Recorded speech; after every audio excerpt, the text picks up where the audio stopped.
قرآن اور احادیث میں اہل بیت کو ہی مکمل دین کہا گیا ہے، لیکن بہت سے علماء حضرات جو اہل بیت سے منافقت رکھتے ہیں اور عجیب و غریب سوال کرتے ہیں، ان کے بارے میں وضاحت فرمائیں۔ دیکھیں جی، بسم اللہ الرحمن الرحیم، انا اعطیناک الکوثر فصلی لربک وانحر ان شانک الابتر، یہ صورت نے بتا دیا جو اہل بیت سے پیار کرے گا اس کو فلاح پائے گا، جو اہل بیت سے پیار نہیں کرے گا وہ ذلیل و خوار ہوگا۔ سورہ کوثر پڑھ لیں، جامع ہے یہ، واحد سورہ فاتحہ جو جاگ کا کام کرتی ہے۔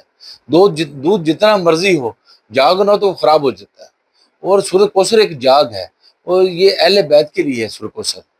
اس کے کسی جگہ پہ نماز پڑھنے کا حکم نہیں ہے، سورہ کوثر میں ہے قربانی دینے کا اور نماز پڑھنے کا حکم ہے۔ آپ نے کہا آپ کا جو دشمن بے نسل ہوگا، حرامی ہوگا، جو اہل بیت سے محبت پیار کرے کہ اس کو فلاح ہی فلاح ہے، جو بغض رکھے کو ذلیل و خوار ہوگا، ادھر بھی ہوگا اگلے جان بھی ہوگا۔ بسم اللہ۔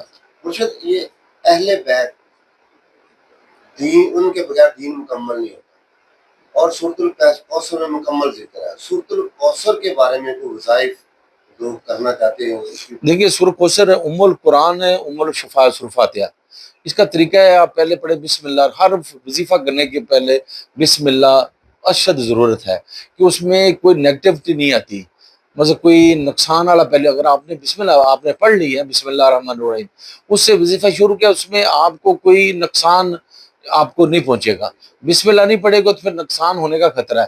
اس میں سورہ فاتحہ پڑھیں اس طرح، بسم اللہ الرحمن الرحیم الحمدللہ رب العالمین الرحمن الرحیم مالک یوم الدین ایاک نعبد و ایاک نستعین صراط المستقیم صراط الذین انعمت علیہم غیر المغضوب علیہم الضالین۔ بسم اللہ الرحمن الرحیم انا اعطیناک الکوثر فصلی لربک وانحر ان شانک الابتر۔ بسم اللہ الحمدللہ رب العالمین، اس ترتیب سے آپ پڑھیں گے۔ یہ سورہ فاتحہ ام القرآن ام الشفاء، سے بڑی دعا کو نہیں، پوری دنیا کے اس سے حالات ٹھیک ہو سکتے ہیں، اور مسلم امہ کے تو فٹافٹ حالات ٹھیک ہوں گے سورہ فاتحہ سورہ کوثر سے۔